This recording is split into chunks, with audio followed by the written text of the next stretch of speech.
The First Centralist Republic is the period of time in which the state was organized under a political unitary regime.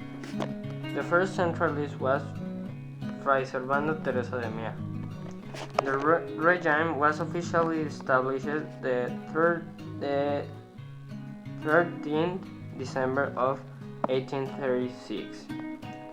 The Centralist Republic lasted almost 11 years, until the 22nd August of 1846, the interim president José Mariano Salas decreed that the vigency of the 1824 Constitution would be restored.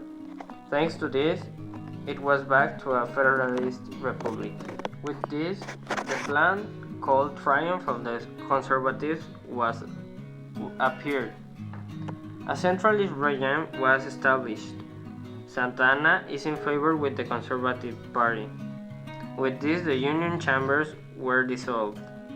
Gómez Farías is expelled from Mexico. Zacatecas gets orders from Francisco García Salinas. Santa Anna marches against Zacatecas. He defeats the sublevated forces in 1835. Zacatecas was stripped of its weapons. In 1835, a new constitution was issued and it modified 7 laws. The first one was the rights and obligations of citizens. The second one is the supreme conservative power. The third, fourth, and fifth one establishes the power of organizations.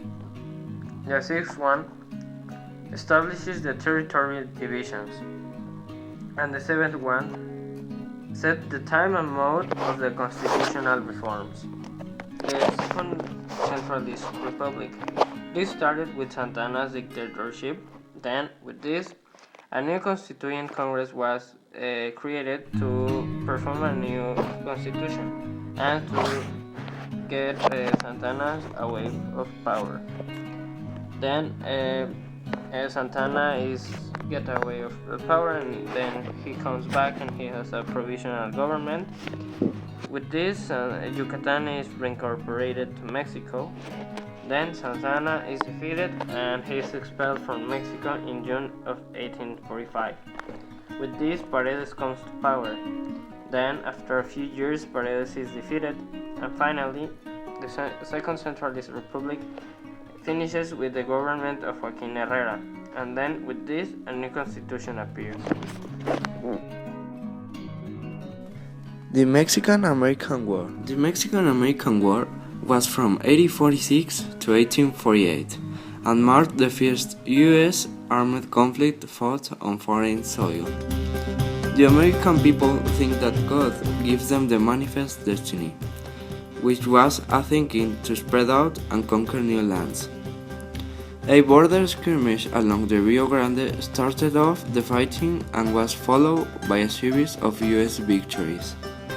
At the end of the Mexican-American War, Mexico had lost about one-third of its territory.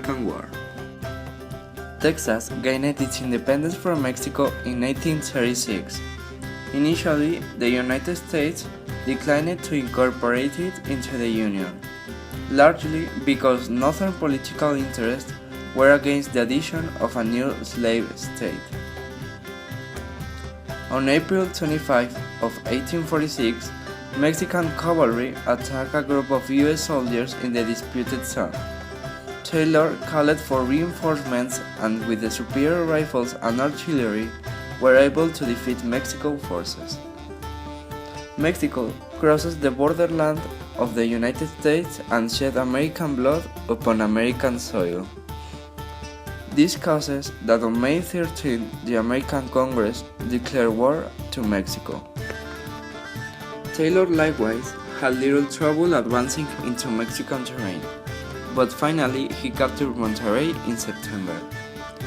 With the losses adding up, Mexico turned to the old standby General Antonio López de Santa Anna.